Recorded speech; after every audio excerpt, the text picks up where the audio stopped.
അങ്ങനെ നമ്മളിവിടെ സെപ്റ്റി tank set ചെയ്യാൻ പോവുകയാണ്. ഇത് ഒരു 35 ഫ്ലഷിൻ്റെ സെപ്റ്റി ടാങ്കാണ് ഇവിടെ വെക്കുന്നത്. അതുകൊണ്ട് ആ കാണുന്ന 2 ബാത്റൂമിൻ്റെ ലൈനുകൾ നമുക്ക് ഇതിൻ്റെ അകത്ത് കൊണ്ടുവരണം. ആ 2 ബാത്റൂമുകൾക്ക് വേണ്ടിയിട്ടാണ് നമ്മൾ ഈ സെപ്റ്റി ടാങ്ക് ഇവിടെ യൂസ് ചെയ്യുന്നത്. അതിനോടൊപ്പം തന്നെ നമ്മൾ മണ്ണിടുന്നതിനോടൊപ്പം തന്നെ നമ്മൾ അതിൻ്റെ അകത്ത് ടാങ്ക് ഫുള്ളും വെള്ളം നിറയ്ക്കുന്നുണ്ട്. വെള്ളം നിറച്ച് വേണം സെപ്റ്റി ടാങ്ക് സെറ്റ് ചെയ്യാൻ.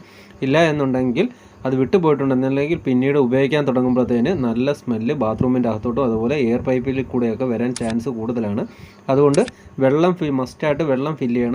പലർക്കും പറ്റുന്നൊരു അബദ്ധമാണ് വെള്ളം ഫില്ല് ചെയ്യാതെ സെപ്റ്റി ടാങ്ക് സെറ്റ് ചെയ്യുന്നത്. അങ്ങനെ ഒരിക്കലും ചെയ്യരുത്. അങ്ങനെ നമ്മൾ വെള്ളം നിറച്ച് ഫില്ല് ചെയ്യുകയാണ്. അതിന് വേണ്ടിയിട്ട് ഡയറക്റ്റ് മോട്ടർ ഇട്ട് ഓസിട്ട് അടിച്ച് നേരെ നിറച്ച് ഇതാണ് കണ്ടില്ലേ സോക്ക് പിറ്റിലോട്ട് എത്തിയിട്ടുണ്ട്. ഇതിൻ്റെ അകത്ത് കുറേ വേസ്റ്റുകൾ ചുടുകട്ടയും കാര്യങ്ങളും അതുപോലെ ഓട് വിട്ടതിന് ശേഷം അതിനെ മണ്ടേ മെറ്റിൽ നിരത്തി നമ്മൾ സെറ്റാക്കിയിട്ടുണ്ട്. മണ്ണ് ഇട്ട് ലെവൽ ചെയ്യാൻ പോവുകയാണ്. അങ്ങനെ നമ്മുടെ സെപ്റ്റി ടാങ്ക് നിറഞ്ഞ് ഓവർഫ്ലോ ആയിട്ട് ഈ സോക്ക് പിറ്റിനകത്തും വന്നിട്ടുണ്ട്. ഇതിൻ്റെ പ്രവർത്തനം ഇങ്ങനെയാണ്. ഒരു ബക്കറ്റ് വെള്ളം ഒഴിച്ചാൽ തിരിച്ച്